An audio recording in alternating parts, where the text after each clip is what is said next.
It's Christmas Eve, 1945. The Sodder family home in Fayetteville, West Virginia, is engulfed in flames. By morning, 5 of their 10 children are gone, vanished without a trace.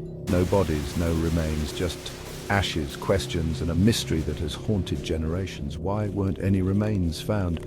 Who sent the cryptic photograph decades later? Could this fire have been a smokescreen for something far more sinister? Today, we're unraveling the chilling mystery of the Sodder children, a case where every answer seems to lead to more questions. George and Jenny Sodder were the pillars of their community. They had 10 children and ran a successful trucking business. By all accounts, they were a loving, hard-working family living the American dream. But their lives would change forever on Christmas Eve, 1945. Around 1 o'clock in the morning, Jenny woke up to the smell of smoke. She quickly realized their home was on fire. George, Jenny, and 4 of their children managed to escape, but Morris, Martha, Louie, Jenny, and Betty, ranging in age from 5 to 14, were trapped inside. George tried desperately to save them. He broke a window, cutting himself in the process. He searched for his ladder to climb into the second story, but it was missing. He tried to start his truck to drive it close to the house and climb on top, but inexplicably, neither of his trucks would start, even though they had worked perfectly the day before. Adding to the chaos, the phone lines were dead, making it impossible to call for help. By the time firefighters arrived hours later, the Sodder home was reduced to ashes. But here's where things get strange. Despite an extensive search of the debris, no human remains were ever found. Experts later confirmed that even in the most intense fires, bones should remain. Yet there was nothing. No bones, no fragments, nothing to suggest the 5 children had perished in the fire. The Sodders began to suspect that the fire wasn't an accident. There were too many strange occurrences leading up to that night.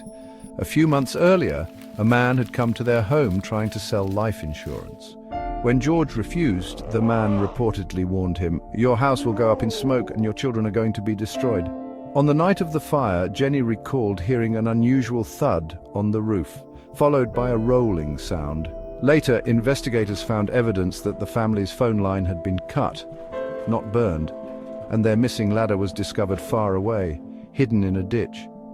Even more bizarrely, witnesses reported seeing the children alive after the fire. One woman claimed to have seen them watching the fire from a car as it sped away.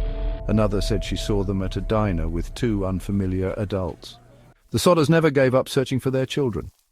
Decades after the fire, Jenny received an anonymous letter containing a photograph of a young man who looked strikingly like her son, Louis.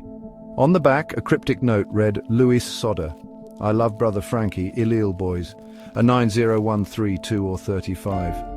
The Sodders hired private investigators and even sought the FBI's help, but the case remained cold. Theories about what happened to the Sodder children range from plausible to chilling. Some believe the children were kidnapped as part of a Mafia plot to silence George, who was an outspoken critic of Mussolini. Others think the children were sold into human trafficking or adoption, with the fire staged as a cover-up. To this day, no definitive evidence has been found to confirm any of these theories. The disappearance of the Sodder children is one of the most haunting mysteries in American history. It's a story of heartbreak, resilience, and unanswered questions. Why were no remains found? Who sent the photograph? And most importantly, what really happened to Morris, Martha, Louie, Jenny, and Betty that fateful Christmas Eve? If you found this story as compelling as we do, let us know your theories in the comments below. Don't forget to like, share, and subscribe for more deep dives into the world's most chilling mysteries, because some stories refuse to be forgotten.